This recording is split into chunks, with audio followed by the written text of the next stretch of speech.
కారం రంగు రుచితో ఉంటుంది. ఆచి మిరపపొడి అదరగొట్టే కారం రంగు రుచి. చార్మినార్ ప్రమాద ఘటనపై విచారణ కొనసాగుతోంది. అగ్ని ప్రమాద కారణాలను ఫైర్ అండ్ పోలీస్ సిబ్బంది విశ్లేషిస్తోంది. మృతుల సంఖ్య భారీగా పెరగడానికి గల కారణాలు ఏంటి అనే కోణంలో ఆరా తీస్తున్నారు. అయితే ఈ ఘటన తర్వాత జీహెచ్ఎంసీ యాక్షన్ ప్లాన్ ఎలా ఉండబోతుంది? ఫైర్ అధికారులు ఏం చేయబోతున్నారు? ఇక నుంచి ఇలాంటి భవనాల ఐడెంటిఫికేషన్ ప్రక్రియ మొదలవుతుందా?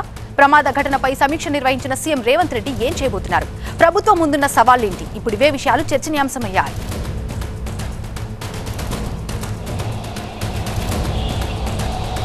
పూర్తి డీటెయిల్స్ మా ప్రతినిధి రంజిత్ అందిస్తారు. రంజిత్, ఈ ఘటన జరిగిన తర్వాత ఒక అంశం అయితే ప్రధానంగా వెలుగులోకి వచ్చింది. ఒకే మార్గం ద్వారా ఎంట్రీ ఉండడం, ఎగ్జిట్ ఉండడమే ఈ ఘటనకి ప్రధాన కారణంగా చెప్తున్నారు.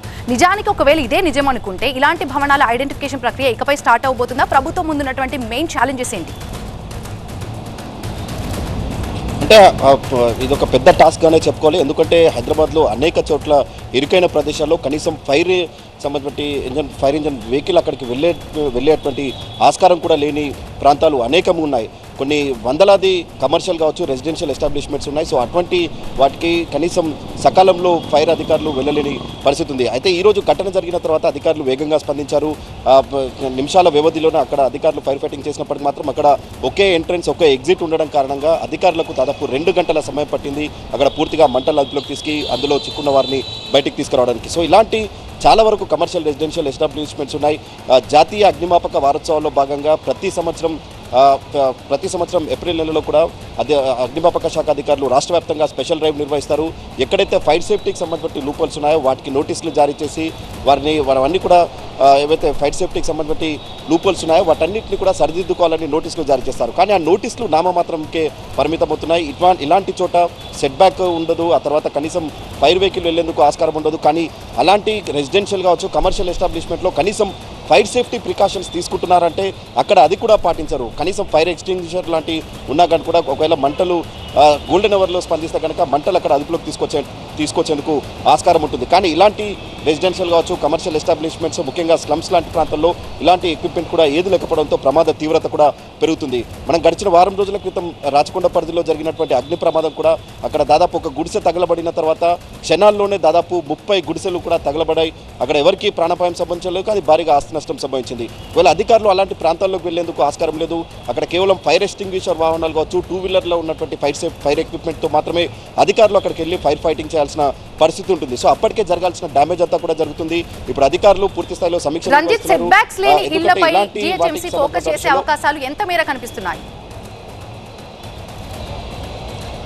అంటే ఇక్కడ అన్ని విభాగాలకు సంబంధించిన ఒక సమన్వయంతో ఒక స్ట్రిక్ట్ ఎన్ఫోర్స్మెంట్ చేస్తే మాత్రమే దీంట్లో ఒక ఫలితాలు వచ్చే ఆస్కారం అయితే కనిపిస్తూ ఉంది. ఎందుకంటే ఇక్కడ సెట్ బ్యాక్ విషయంలో జీహెచ్ఎంసీ కావచ్చు, ఫైర్ సేఫ్టీ అధికారులు వారు ఇచ్చేటువంటి వాటికి సంబంధించిన నోటీసులకు రెస్పాన్స్ ఉండదు. ఆ తర్వాత అగ్నిమాపక శాఖ అధికారులు కూడా అక్కడికి వెళ్ళి నోటీసులు జారీ చేస్తారు. కానీ ఎలాంటి ప్రికాషన్స్ తీసుకోరు. పైగా వారిపై చర్యలు తీసుకునేటువంటి ఆస్కారం కూడా లేదు. ఎందుకంటే ఒక వందలాది ఫైర్ స్టేషన్ పరిధిలో చూసుకుంటే దాదాపు అనేక లూపోల్స్ అనేవి కనిపిస్తూ ఉంటాయి. కొన్ని వందల నోటీసులు జారీ చేసినా ఎక్కడ కూడా దానికి సంబంధించిన రిప్లై ఉండదు. ఒకవేళ చర్యలు తీసుకున్నా కానీ కూడా వెంటనే ఇతరుల జోక్యంతో అవన్నీ కూడా కొంత వాటికి సంబంధించిన విషయంలో అధికారులు కూడా ముందడుగు వెళ్ళి పరిస్థితి కనిపిస్తుంది. ముఖ్యంగా చార్మినార్ లాంటి ప్రాంతంలో మనం అక్కడ ఇన్సిడెంట్ జరిగినటువంటి ప్లేస్ చూసుకుంటే కిందంతా కూడా కమర్షియల్లో ఉంది. ఆ తర్వాత వెనకాల చూసుకుంటే రెసిడెన్షియల్ ఎస్టాబ్లిష్మెంట్స్ ఉన్నాయి. అక్కడికి కనీసం ఎంట్రీ ఎగ్జిట్ అనేది కూడా దాదాపు మనం చూస్తే 1/2 కిలోమీటర్ మేర ఉన్నటువంటి ఆ కమర్షియల్ కాంప్లెక్స్ అంతా కూడా అదే రకంగా ముందు కమర్షియల్ కావచ్చు, వెనకట రెసిడెన్షియల్ ఉంది. కానీ అలాంటి చోట్ల ఫైర్కి సంబంధించిన అధికారులు ఏమీ చేయలేని ఒక నిస్సహాయ పరిస్థితి అనేది కనిపిస్తూ ఉంది. ఎందుకంటే ప్రతిసారి జాతీయ అగ్నిమాపక వారోత్సవాల భాగంగా నోటీసులు జారీ చేస్తారు, నోటీసులు తీసుకుంటారు. కానీ వాటి సరిపడా ప్రికాషన్స్ వారు పాటించకపోవడం మూలంగానే ఇలాంటి అగ్ని ప్రమాదాలు జరుగుతున్నటువంటి క్రమంలో వాటి తీవ్రత పెరుగుతుంది. మృతుల సంఖ్య పెరగడంతో కావచ్చు, డ్యామేజ్ కూడా పెద్ద మొత్తంలో జరుగుతున్న పరిస్థితి కనిపిస్తుంది. సో ఇవన్నీ కూడా పూర్తిగా సరిదిద్దాలంటే ఖచ్చితంగా అన్ని విభాగాల సమన్వయం చేసుకుంటూ వీటిని రూట్ లెవెల్లో ఒకవేళ దానికి సంబంధించి చర్యలు తీసుకుంటే మాత్రం ఖచ్చితంగా వీటికి ఒక సమస్య పరిష్కారం అయ్యేటువంటి అవకాశాలు కనిపిస్తున్నాయి.